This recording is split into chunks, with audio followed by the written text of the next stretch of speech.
everyone. Welcome to a literature class. Today I am going to start a new lesson of your all from the diary of Anne Frank. This is a diary written by Anne Frank. Now, who is Anne Frank? Anne Frank has written the diary at the age of 12.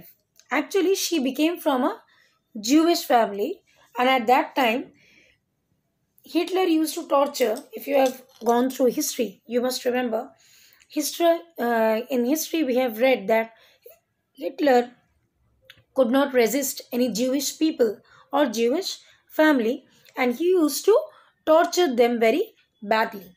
Here, Annie has shared her experience, her very brutal and bad experience, which she has faced in the torture corner, or there is a room, different place where these Jewish people used to be tortured by Hitler.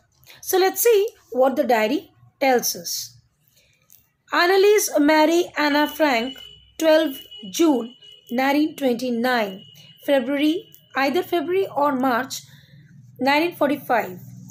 She was a German born Jewish girl who wrote while in hiding with a family and four friends in Amsterdam during the German occupation of Netherlands in World War II.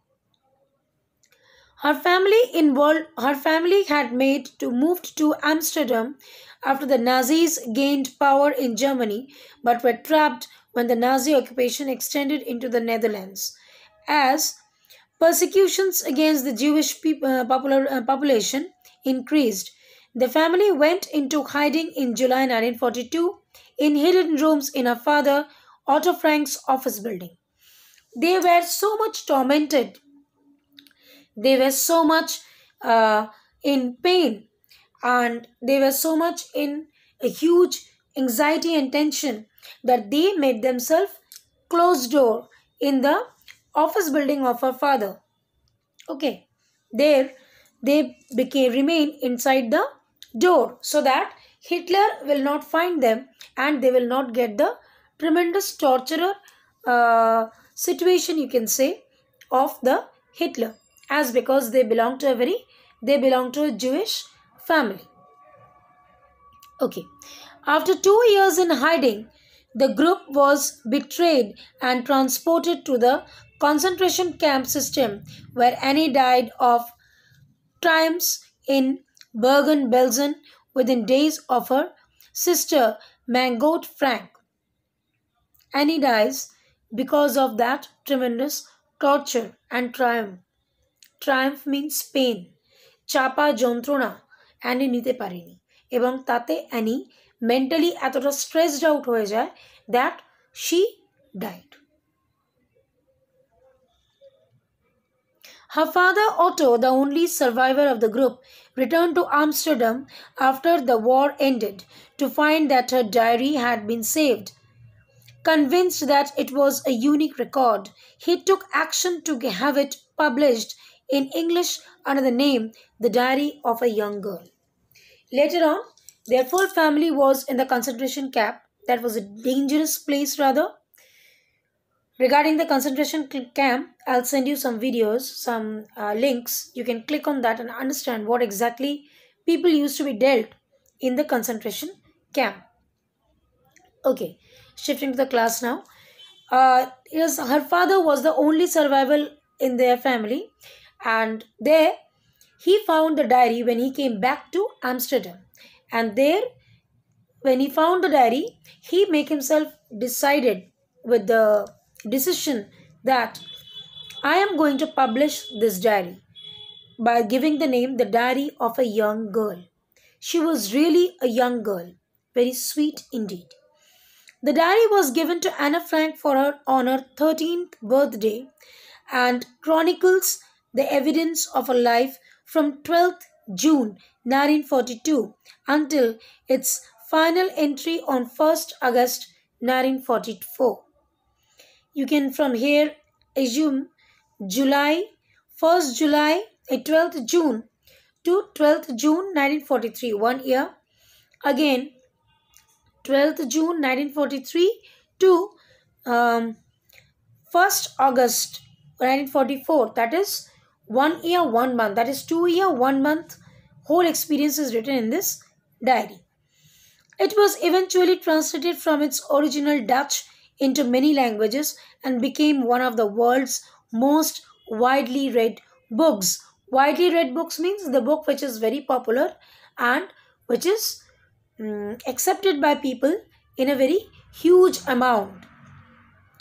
There have also been several films, television, and theatrical productions, and even an open based on the diary. Described as the work of a mature and insightful mind, the diary provides an intimate examination of daily life under Nazi occupation. Anne Frank has become one of the most renowned and discussed of the Holocaust victim. Holocaust victim means those who were kept in the concentration camp and faced tremendous torture of Hitler.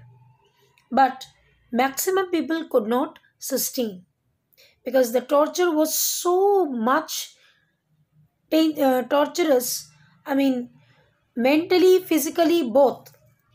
The torture was really could not be taken, and those who could resist, who could sustain their life, even if by getting those torture, were really, really, really hats off to them.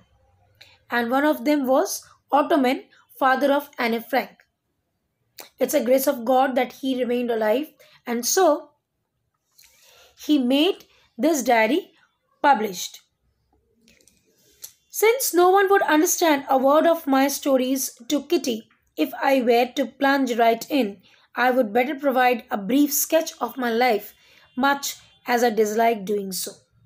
Means what? I don't want to disclose my personal life, but people will not be able to understand what I mean to say. So that's why, first, I would like to introduce my life in front of you all. My father, the most adorable father I have ever seen. So sweet of this girl. Did not marry my mother until he was 36 and she was 25. My sister Margaret was born in Frankfurt in Germany in 1926. I was born on 12th June 1929. That is the difference of 4 years. That means sister was senior to Annie. She took birth late. Anyways, I lived in Frankfurt until I was 4. My father emigrated to Holland in 1933. My mother, Edith Hollander Frank, went with him to Holland in September, while Margaret and I were sent to Aachen to stay with our grandmother. Margaret went to Holland in December and I followed in February when I was plunked down to the table as a birthday present for Margaret. So, first they were in Holland and Frankfurt, and then his father emigrated, means transferred to Holland. Their mother also went with their father, and they were being kept or sent to their grandmother where they used to live. Later on, one by one, they came back to their mother and father. First came Margot and next came Annie. But Annie was given to Margot or kept in front of Margot as a birthday present. I started right away in Montessori nursery school. I stayed there until I was 6, at which time I started in the first form. In the sixth form, my teacher was Mrs. Cuperus, the headmistress.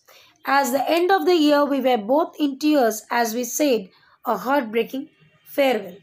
So they were they were taking classes in school, and when they were supposed to move off from there, they were given farewell. Farewell, you know very well. When we bid bye to someone, we give some touchable gifts or some memento so that the person makes that memento will make the person remember about us, and we will also remember the person. Some touchy moments. In summer 1941, grandma fell ill and had to have an operation, so my birthday passed with little celebration. So I could not celebrate my birthday nicely because my grandmother was very ill and she had to go through one operation. Grandma died in January 1942. No one knows how often I think of her and still love her. This birthday celebration in 1942 was intended to make up for the other, and the grandma's candle was lit along with the rest. The four of us are still doing well, and that brings me to the present date of 20th June 1942 and the solemn dedication of my diary. Things were going on well. Grandma passed away. She left it alone. And whenever I used to celebrate anything, in a side I used to blow some candles, respecting my grandma. Things were going all well, and finally the day came, 20th June 1942, when I dedicated my full time to the diary. Now, what was the day very significant? Why was it? That we will see in our next session. Okay? Wish you all a very happy and prosperous new year. Stay healthy, stay fit and fine. Thank you.